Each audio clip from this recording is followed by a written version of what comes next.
Hey everybody, Drew McClellan here from Agency Management Institute, this week coming to you from New York City. We spent a day on site with an agency recently and we were talking about the role of account service people. And the reality is today that all of you have a choice. Your account people can be trained and groomed and held responsible for being the strategic Sherpas of your clients, guiding them in business decisions and marketing decisions, really being their thinking partner. Or your account service people can be the relationship holders.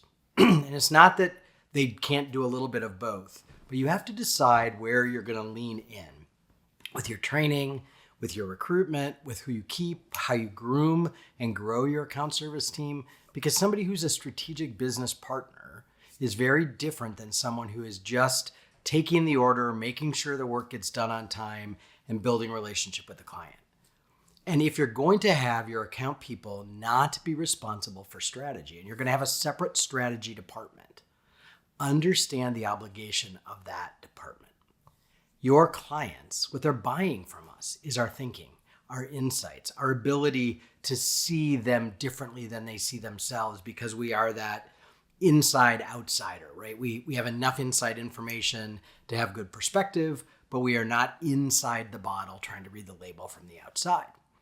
If you're going to have that separated with account service and strategy, then your strategic people need to be very present. It's not a once a quarter thing.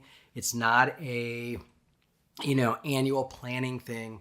They need to have a regular presence, because at the end of the day, that's who your client's going to want to have relationship with and conversations with, because they need a thinking partner. They need someone to imagine with them. They need somebody to help them blow up some ideas and explore them. And if they see your account people as order takers or people who are just about keeping the relationship friendly and happy, they're not going to seek out that person to have that conversation with. So as you're thinking about the structure of your agency, and many of you are leaning towards this idea of separating account service and strategy, understand what that does to your payroll costs, because now what you have is you have two reasonably high-level people in a client relationship, right? You have your account manager or account executive or account strategist, whatever you want to call them, and you're going to have a strategy person.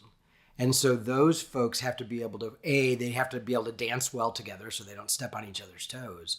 But B, they both have to have a very strong presence with your clients. So as you're thinking about that and you're factoring that out, don't forget to do the math on the salary side, on the payroll side of what that would mean for you. So there's no right or wrong. And for many of you, there's a clear path one way or the other. And in some cases, that's depending on the sophistication level of your clients. It might be dependent on the kind of work that you do for clients. It might be dependent on the people you already have on staff. So all of those are factors, but you have to really think through the business side of that decision, and don't make the decision just based on the players that you have on your bench, because those players are going to change over time. You need to remember that this is a strategic business decision. How do you want to show up in front of clients and prospects? And how do you want them to see the account service people and where they get their strategy? Okay, so give that some thought, and I'll see you next week.